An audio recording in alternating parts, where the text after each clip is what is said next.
भारत में 125 crore mobile phone user हैं, जिसमें से 90% प्रीपेड प्लान के यूजर हैं। सर, आज मैं प्रीपेड प्लान के जो मोबाइल यूजर्स हैं उनकी ओर से दो समस्याएं उठाना चाहता हूं। सर, पहली समस्या है कि रिचार्ज खत्म होने के बाद आउटगोइंग के साथ साथ इनकमिंग कॉल का भी बंद होना। सर, जब प्रीपेड प्लान एक्सपायर होता है या मोबाइल रिचार्ज की वैलिडिटी खत्म होती है तो आपकी आवाज बंद कर दी जाती है। फोन मेरा, सिम कार्ड मेरा, नंबर मेरा, तो सर रिचार्ज खत्म होने के बाद आउटगोइंग कॉल बंद होना समझ आता है, लेकिन इनकमिंग कॉल बंद होना सरासर मनमानी है।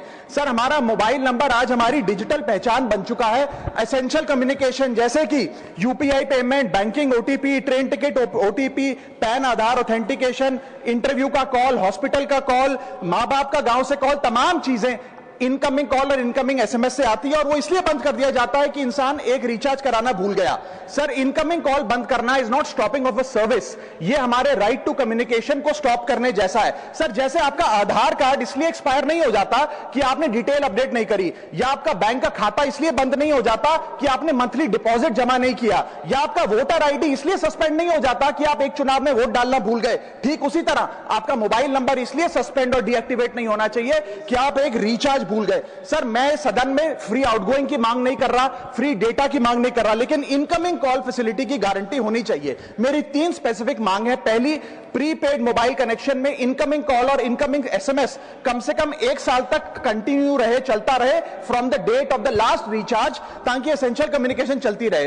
दूसरी, deactivation of the mobile number after 3 years. ऐसा ना हो कि आपका मोबाइल नंबर किसी को आपका मोबाइल नंबर बंद करके किसी और को अलॉट कर दिया जाए। कम से कम 3 साल का ग्रेस पीरियड देना चाहिए from the date of the last recharge. And third demand, mobile operator should introduce a low cost incoming only plan. वो लोग जो सिर्फ इनकमिंग के लिए फोन रखते हैं उनके लिए, जैसे कि 10 रुपए में 180 दिन की इनकमिंग कॉल की फैसिलिटी, इस प्रकार की स्कीम्स मोबाइल ऑपरेटर को लानी चाहिए।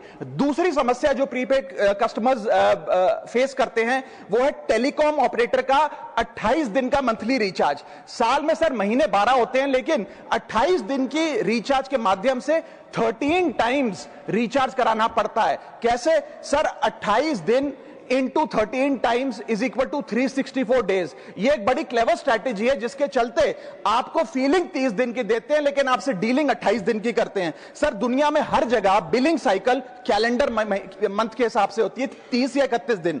आपको मंथली सैलरी, लैंडलॉर्ड का रेंट, बैंक की ईएमआई, बिजली पानी गैस का बिल, तमाम चीजें 30 या 31 दिन के महीने के हिसाब से होती हैं। लेकिन ये मोबाइल ऑपरेटर, टेलीकॉम ऑपरेटर 28 दिन के महीने के हिसाब से आपको रिचार्ज प्लान बेचते हैं, ताकि साल में एक अतिरिक्त रिचार्ज आपको मिल जाए। मैं उम्मीद करता हूं कि इसे भी समाप्त किया जाएगा।